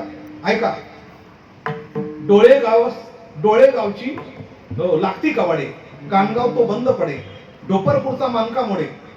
हो, डोळेवाडी सुरळीत वस्ती राहिली. डोळेवाडी माहिती? डोळेवाडी कानगाव, हे कानगाव. तोंडापूरची 32 खेडे ओस पडतील की जे मायबाप. तोंडापूर हे तोंडापूर आणि 32 खेडे दात. तोंडापूरची 32 खेडे ओस पडतील. नाकापुरास वाहाव सुटेल, कानगाव बंद पडेल. नाकापूर, कानपूर आणि नागपूर किती लांब आहे? हे कानपूर हे नाकापुरात वाव सुटेल. हो, कान दोन्ही वेशीचे दरवाजे बंद होतील. मानगाव डगमगू लागेल. मानगाव. आता हे मानगाव कोणाचा असाल तर कोणाचा असाल. आता काहींचा असाल. एक म्हातारा चढत कीर्तनात पुढून बसला आणि असते ते मान हलत होते आणि पप्पाच्याकडे पाहत होता. पप्पाच्याला वाटलं बाबाला स्वर कळतो की काय कोण पप्पाजी आपलं खालून मार वरून मार खालून मार. बाबा असं करायचं. शेवटी तो पप्पा गेला बिघडून. मग त्याने खाली उतरवला. बाबा पुढे ठेवलं. बाबा तुम्हीच लावा म्हणत. माझ्या पुढे कशाला ठेवलं म्हणजे तुम्हाला स्वर कळतो ना? नाही नाही मला काही कळतो नाही. तुम्ही ही मान का हलवता? माझ्या मानेचा त्याचा काही संबंध नाही. गेला पप्पा बिघडून सगळा. मानगाव कैच्या अशी आलते, कैच्या अशी आलते. हो, मानगाव डगमगू लागेल. बरं, आणखी पुढं हो, शिरपूरचे लोक दरोबस्त थरथर कापू लागले. शिरपूर याला शिरपूर म्हणतात है ना. शिर थरथर कापतं म्हणजे काय? डुकडुक डुकडू हलत. आणि शिरपूरचे लोक हो, केशवपंत काळे कुलकर्णी. केशवपंत हे केशवपंत काळे कुलकर्णी जरा फितूर झाले. हे केशवपंत काळे कुलकर्णी ना, हे काळे कुलकर्णी आता तोपर्यंत बरे वाटतात. पण ते का पांढरे झाले की माणसाला काही चैन पडत नाही. माणसं पुन्हा पुन्हा हप्त्यातून 15 दिवसातून ते काळं औषध आणतात आणि त्या पांढऱ्याला परत काळं करतात. आणि निसर्गाचं नियम ते पांढरे झाल्याशिवाय राहत नाही आणि हा काळे केल्याशिवाय पांढरे काळे पांढरे काळे. शेवटी माणूस वैतागून जातो आणि देतो सोडून सगळे. आणि मग होतं काय माहिती का? शेंडे काळे आणि मुडका पांढरे. याच्या फार भानगडीत पडू नका. नाथमारा म्हणतात ही वरली आळी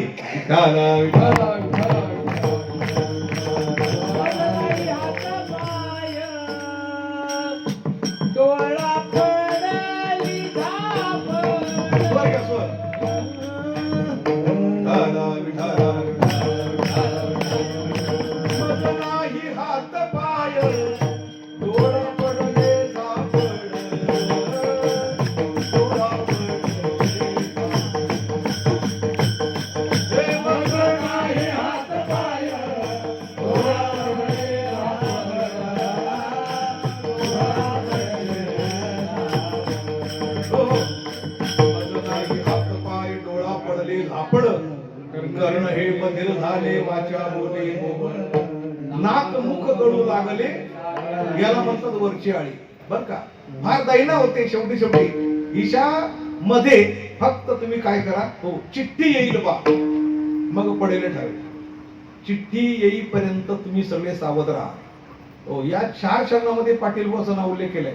पहिल्या चरणात पाटील बुवा आहे, दुसऱ्या चरणात पाटील बुवा आहे, तिसऱ्या चरणात पाटील बुवा आहे, चौथ्या चरणात पाटील बुवा आहे. हा कॉमन विषय. कॉमन शरण बदलते पण नाव बदलत नाही.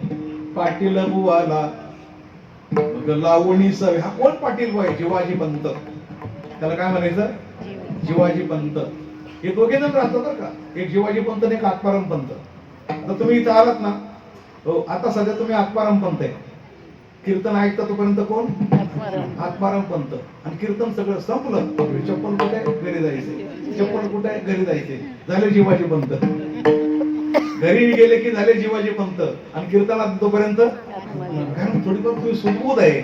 आपण कोणीतरी आहोत, श्रवण करताय तोपर्यंत तुमच्या ठिकाणी आत्माराम पंत नावाचा भाव जागृत आहे. अलग लक्षात. आत्माराम पंत.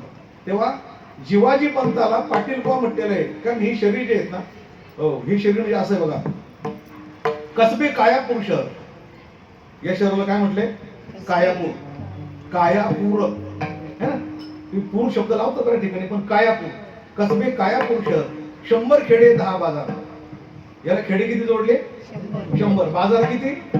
10 बाजार भरतात. त्याचे 10 बाजार. एक डोळ्यांचा बाजार भरतो, एक कानांचा बाजार भरतो, एक जिभेचा बाजार भरतो. जिभेचा बाजार माहिती आहे ना? मिसळ पाव. फुटफुट मिसळ पाव. जिभेचा बाजार, कानांचा बाजार, डोळ्यांचा बाजार आहे ना. हो, या सगळे 10 बाजार भरतात. 100 खेडे 10 बाजार. पण या अहंकार पाटलाचा कारभार धड नाही केले पाहिजे. कारभार वाईट कोणाचा आहे? अहंकार पाटील. गाव चांगलं आहे बरं का, पाटील चांगलं आहे, सगळं चांगलं आहे, सौंदर्य चांगलं आहे, आयुष्य चांगलं आहे, पण अहंकार पाटलाचा कारभार चांगला नाही. काही झालं का? मी केलं. काही केलं की मी केलं. आणि तो मी देवाला आवडत. पकवा वाजवला मी वाजवला, कीर्तन केलं मी केलं, सगळं करा, पण मीला वरून टाका. अहंकार पाटलाचा कारभार धड नाही केली पाहिजे. गाव चांगलं आहे महाराज, पण या गाव कुठले गाव चांगलंच असतं, पण गावातले जे कारभारी असतं ना, कारभारी आतमध्ये, त्यांच्यावर गावाचा विकास अवलंबून असतो. ते जर निरपेक्ष असले है ना, ते जर सज्जन असले, ते जर विकास करणारे असले तर विकास करतात ते, नाही तर विकास करून टाकतात सगळे. या गावामध्ये पण कारभारी आहे, त्याची नावं तुम्हाला सांगतो. नावं सांगू का आडनावं सांगू? बरं, आडनावासहित सांगतो नाव. चालेल ना? आडनावासहित नाव सांगतो बघा. दंबाजी शेटे, कामाजी महाजन, मणिराम देशमुख, ममताई देशपांडे, कुतरकाजी खिदमतदार, लोभाजी मेहत्रे आणि क्रोधाजी नाईकवाडी ऐसे हरामजादे फार आहे. ऐकले का? किती ऐकले नाव? 7. दंबाजी शेटे, कामाजी महाजन, मणिराम देशमुख, ममताई देशपांडे, कुतरकाजी खिदमतदार, लोभाजी मेहत्रे, क्रोधाजी नाईकवाडी ऐसे हरामजादे. त्याच्या 2 बाया पण आहे ना, रत्नाई देशपांडे है ना, आणि ममताई देशपांडे. ममता आणि ममता अजून पण आहे ना. बघा ना, अटलजींना एवढं चांगलं सरकार चालवायचं होतं, 2 बायांनी जेर करून टाकलं बाहेर. 2 बाया होते की नाही? हो, बिचारा ते ब्रह्मचारी या 2 बायांनी फार वाट लावून टाकली देशासाठी. पहिल्यापासून राजकारणात बाया आहे बरं का. विठाला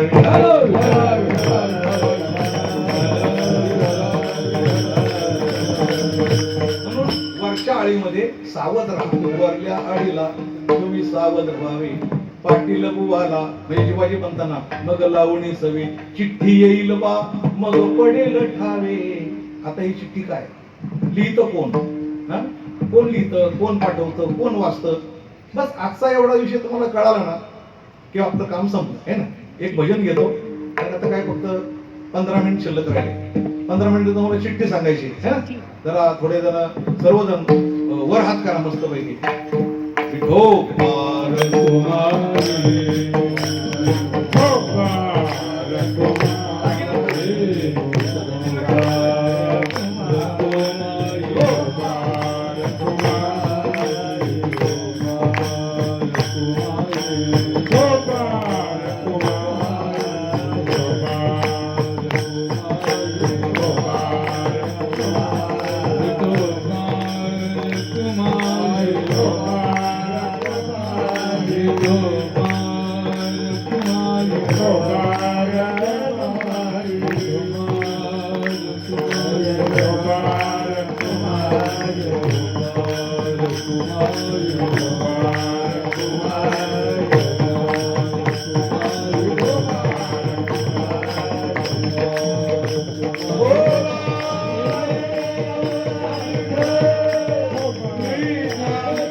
रोज असं चालतं का?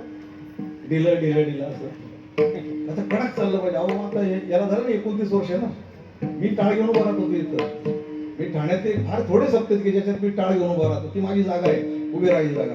इथं पांडुरंगाव आव्हाड, मोठे मोठे कीर्तनकार, रामदासबाब मनसुख असे राहायचे. टाळ वाजवायला पण आम्ही राहायचं. हा कडक सप्ता होता. श्रोते टाळकरी धनाधन चालायचं असं. असं रक्तेकिदर दक्तेकिदर असं नव्हतं इथं. टाळी पण तशी, थाप पण तशी, पकवायची. मुंबईचं एक प्रकारचं वैभव आहे. नवी मुंबईचं हे वैभव आहे फार मोठं. जपून ठेवा, जतन करून ठेवा. आपण असू किंवा नसू, आहे की नाही, पण आपल्यानंतर सुद्धा हे सत्य टिकले पाहिजे कायम स्वरूपात. कुठलाही सभासद जर कमी झाला ना, माझं म्हणतात नाही की आता गावाला गेले, तुम्हाला तसं गावाला जायची परवानगी नाहीये. तुम्ही तुमच्या जागेवर सभासद निर्माण करून मग जा. परमार्थ करायचंय ना, माळ घातली ना तुम्ही, मी 4-5 सतरदारांचे नाव विचारले, नाही ते गावाला गेले म्हणे, आता वाऱ्यावर सोडून गेले, सप्ताह वाऱ्यावर सोडून गावाला निघून गेले. ही परमार्थ हीच काय तुमची कळकळ आहे का? नाही नाही, आलं का लक्षामध्ये? बरं, 30 वर्षापूर्वी जेव्हा आपण सप्ताह सुरू केला तेव्हाची नवी मुंबई आणि आताची नवी मुंबई माणसं कमी झाले का वाढले? मग इथं का नाही वाढत? म्हणजे भोगी वाढले, खोल्यावाले वाढले, दुकानावाले वाढले, व्यसनावाले वाढले, नोकरीवाले वाढले, लोकल वाढल्या आणि मुमुक्षु कमी झाले. ही आपल्या परमार्थाची पोचपावती नाही. आलं का लक्षामध्ये? असा हा सत्ता आहे. आता कडक वाजवा, विठ्ठला विठ्ठला.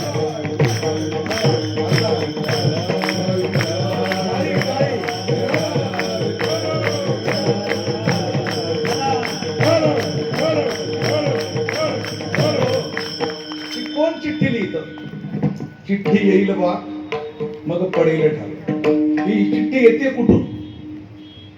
तुम्ही जेव्हा घरून निघालात ना, समजा आता केसरकर बंधू आपले बिंदुताई घरून निघाल्या, निघण्यापूर्वी जेवण करत असताना पहिला मनात संकल्प आला की आज आपल्याला सेक्टर 16 सद्गीरवांच्या कीर्तनाला जायचं. ही पहिली क्रिया. मला 12 क्रिया सांगणार आहे बरं का, हे नीट ऐका, चिठ्ठीपर्यंत सांगणार आहे. तुमच्या पहिलं मनात आलं आपल्याला कीर्तनाला जायचं. याला काय म्हणतात? इच्छा होते अंतःकरणात, संकल्प विकल्प करतं मन, निश्चय करते बुद्धी, कर्म करतात इंद्रिय, शक्ती पुरवतो प्राण. किती प्रक्रिया झाल्या? 5. आता पुढच्या अहस्तांतरणी आहे, पण पहिले या 5 समजून घ्या. इच्छा होते अंतःकरणात, पहिली तुमच्या मनात इच्छा झाली की कीर्तनाला जायचं. पण त्यानंतर दुसरी प्रक्रिया आहे, संकल्प विकल्प करतं मन, जाऊ का नको, है ना? जायचं अशी मनामध्ये इच्छा निर्माण झाल्यानंतर पुढची प्रक्रिया आहे संकल्प विकल्प. जाऊ का नको, येतील की नाही बुवा, तोच आपण घेतील की नाही. आणि ऐकलं होतं एकदा, काय परत परत ऐकायचं. मनात कधी काय येईल ते काय सांगते, तुमच्या काय माझ्या. जाऊ का नको, येतील की नाही, तोच आपण घेतील की दुसरा घेतील, रंगल की नाही कीर्तन, त्यापेक्षा झोप. मनात काय पण येतं. दुसरी प्रक्रिया झाली. पहिली प्रक्रिया इच्छा होते अंतःकरणात, दुसरी प्रक्रिया संकल्प करतं, संकल्प विकल्प करतं. आता तिसरी प्रक्रिया निश्चय करते बुद्धी, जायचंच. हे कोणी केलं? हे बुद्धीचं काम बरं का, मनाचं काम वेगळं. हो, इच्छा झाली, मनात आलं, बुद्धीचं काम बुद्धीने केलं. जायचंच काही झालं तरी, म्हणून तर बुद्धीचं काम होईल. साह्य झाली बुद्धी संचिताची, साह्य झाली बुद्धी संचिताची, साह्य झाली बुद्धी संचिताची.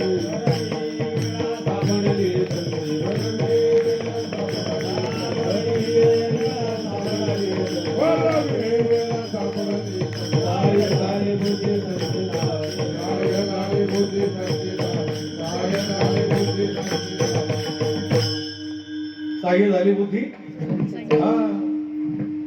बुद्धीने मदत केली म्हणून तर आपण इथपर्यंत आलो. निश्चय करायचं काम तिथे आहे. 3 प्रक्रिया झाल्या. आता निश्चय करते बुद्धी, कर्म करतात इंद्रिय. बुद्धीने निश्चय केला जायचं, मग पायाने सुरुवात केली चालायला. तुम्ही जिने उतरायला लागले, एक एक पाय. पण एक एक पाय टाकत असताना त्या पायाला शक्ती कोणी पुरवली? प्राणाने. प्राण शक्ती पुरवायचं काम कोण करतो?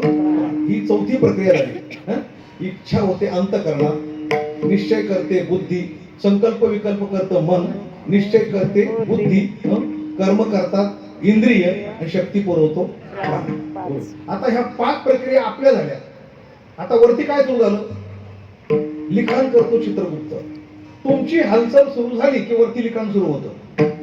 मी सांगितलं ते अहस्तांतरणीय आहे, ते तुमच्या हातात नाही. तुमच्या हातात फक्त चांगलं वाईट कर्म करायचं हे, पण आम्ही केलेलं कर्म तिथं कसं लिहायचं हे कोणाच्या हातात आहे? चित्रगुप्ताच्या हातात आहे.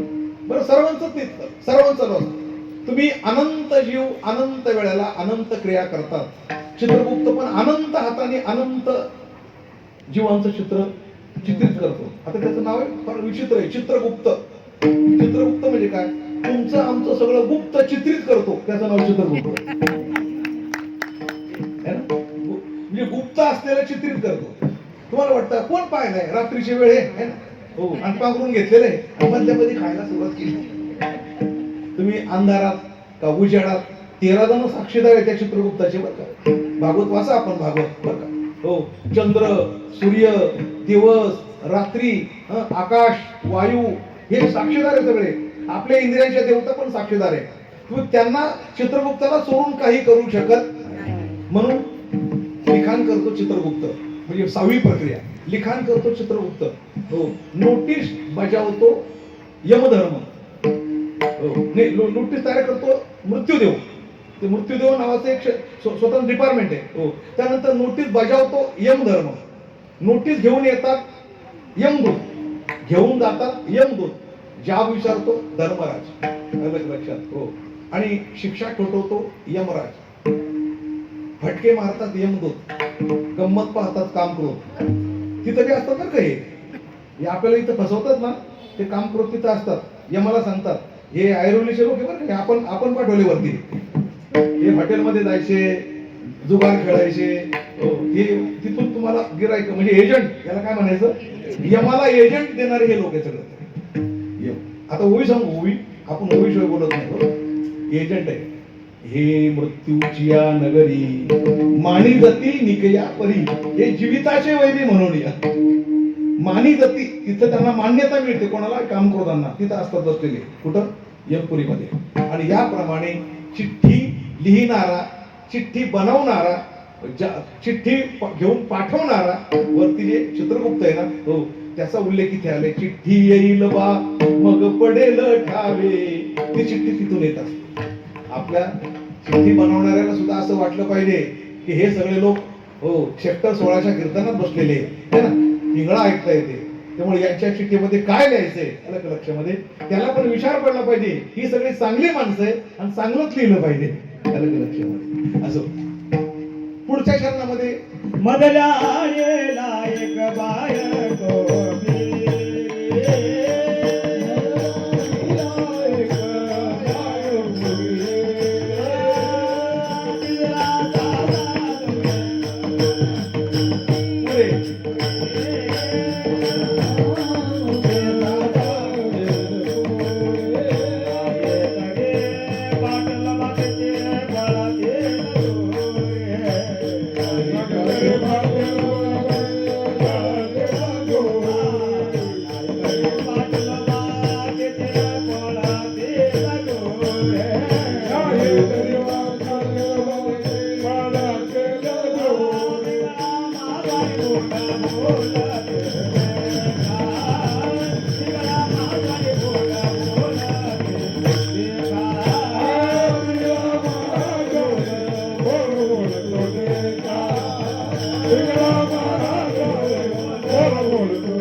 दिसणारा जे स्थूल शरीर आहे, या स्थूल शरीरामध्ये हे डोळे दिसतात, पण या डोळ्यात डोळा असतो, कानात कान असतात, मनात मन असतं. हे सगळं आतमध्ये सूक्ष्म असतं आणि अशा प्रकारच्या सूक्ष्म देहाला मध्यआळी म्हणतात. सगळं रेकॉर्ड आतमध्ये. ओवी सांगू तुम्हाला श्लोक.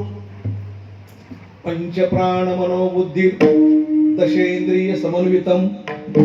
त्याला असं वर्णन केले. पंचप्राण मन बुद्धी दशेंद्रिय ही मधली आळी. तिला आपण जपलं पाहिजे. कारण वरच्या आळीचं काय नाही, ते लोकांसमोरच जाळली जाते. वरची आळी तिचं आपल्या डोळ्यासमोरच पाहतो ना. हाड जले जैशी लकडी की मोडी, बाल जले जैशी घास की पोळी. पण मधली आळी काहीच नाही. अनंत जन्म अनंत युग ही मधली आळी कायम बरोबर राहते. प्रत्येक जन्मात आपल्या बरोबर राहते बरं का ते. हो, म्हणून तिला जपा.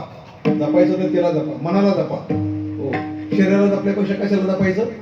मनाला जपायचं. हो, कपड्यावरचे डाग जपल्यापेक्षा मनावरचे डाग ते जपले पाहिजे मधल्या आळीला. नाहीतर मग हो, आणि एक बारे सुटेल तातडी, पाटील बुवाची मग पडेल माडी. आणि तिची 5 पोरे, पृथ्वी आग तेज वायू आकाश, लागतील देशोधरी. पिंगळा म्हणतोय हे 5 पोरं, 5 या माडीचे 5 पोरं 5 दिशेला जातील, काही शिल्लक राहणार नाही. म्हणून हो आणि एक ऐका थोर नवल झाले गावच्या पांड्यानी पाटलाशी नागवले.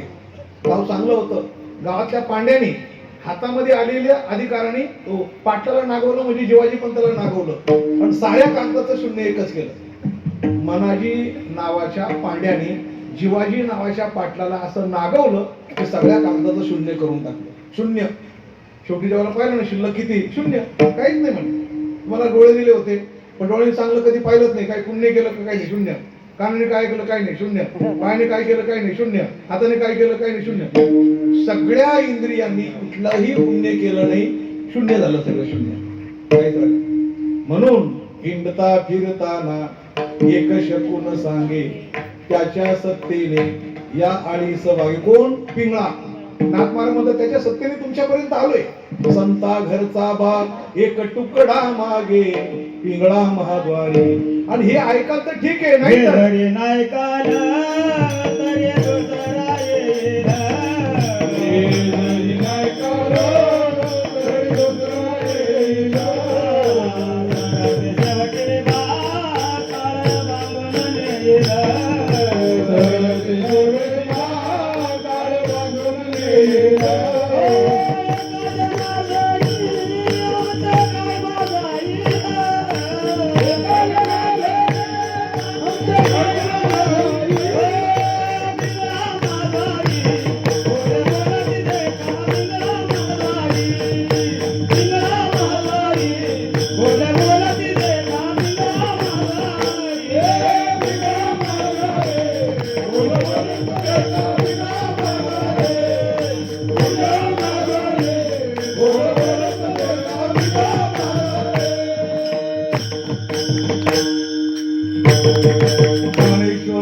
एका जनार्दनी आमुचे काय बघाईल पिंगळा महाद्वारी बोलतो देवा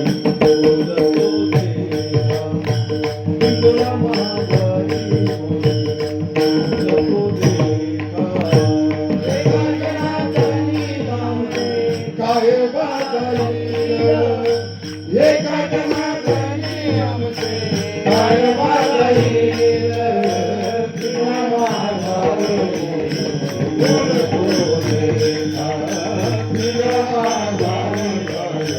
Gol, gol.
Ah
काल सापेक्ष निर्माण झालेला हा पिंगळा, त्या काळाचा विचार करून आपण अभंगाकडे पाहायचा विचार केला की राम मंदिर, त्यावर आक्रमण, बाबरने केलेलं आक्रमण, लाखो लोक मरण पावले त्या काळामध्ये, आणि तिथून पुढे राम मंदिर बांधण्याकरता आपल्याला 500 वर्षे गेली.